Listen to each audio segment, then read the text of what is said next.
Mr. Jewett, And I'm Mr. Decker. and as we're filming, it's May, and it's snowing outside quite heavily. Roses are red, the clouds are gray. For whatever reason, it's snowing in May. The roses aren't red, though. No, There are no roses. It's snow. it's very sad. Yep. Anyway, we're continuing Yes. our track. We're definitely kind of speed running through World War II here.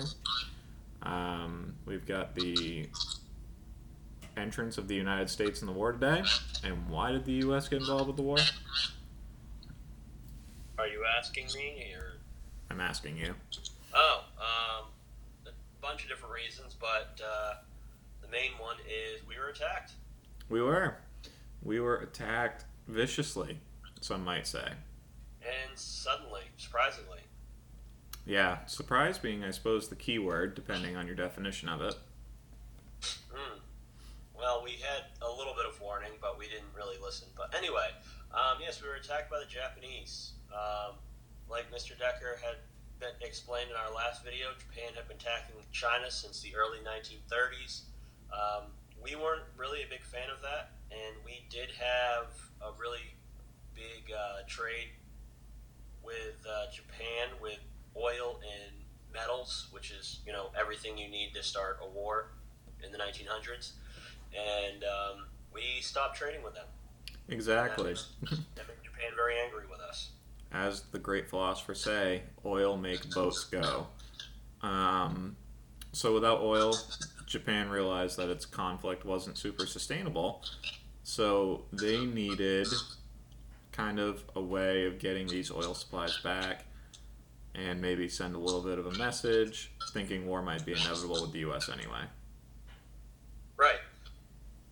So on December 7th, the Japanese decided to bomb Hawaii, which at the time, at the naval base in Pearl Harbor, that was where the majority of the United States naval forces were. Yep. Forward operating base, as you might call it. Hawaii, fun fact, not a state yet, just a colony, or territory, I guess. So yeah, we get a surprise attack launched by the Japanese onto Pearl Harbor, Hawaii. The goal was to knock the U.S. out of the war before it could even enter the war. Yeah, and the Japanese had prepared for this for months. Their pilots, they actually had set up like a replica of Pearl Harbor with like the ships that they were supposed to target, and the pilots all had to get, I think it was 80% accuracy before they were even allowed to take part in this mission. Yeah, they prepared extensively. They were definitely, I mean, secretive, obviously. It's a surprise declaration of war. Like I said, the goal is to knock the U.S. out of the war entirely, and the Japanese admirals of the time were basically saying, we need to basically render the U.S. incapable of attacking us for 18 months as a result of this war, or this sneak attack. And as devastating as it was, the attack, it did not do that. Instead, there's the famous quote of it, all they did was awake the sleeping giant. The sleeping giant meaning the United States. Yeah. Interesting fact. So they targeted battleships, right? Because you might think that the battleship's the most important thing. The U.S. had 8 battleships stationed at Pearl Harbor, and they hit all 8 of them. But unfortunately, only 2 of them actually fully sank. So the other Well, 6 were used again. unfortunately for the Japanese. Right. Yep. And, sorry, go ahead. Yeah, we lost 2 battleships, the Arizona and the Oklahoma. there it is, Oklahoma. But the main part of the Navy at this point wasn't the battleships, as Mr. Decker was saying. It was aircraft carriers, and none of those were actually docked and stationed in Pearl Harbor at that time, so those remained unscathed. Yep. The big difference, battleships are great for shooting other ships, whereas aircraft carriers, by transporting planes, kind of have a larger range of effectiveness. and could allow attacks to be launched obviously much further away. So, not targeting the aircraft carriers, which were kind of off somewhere else in the Pacific at the time, was a pretty big miss by the Japanese.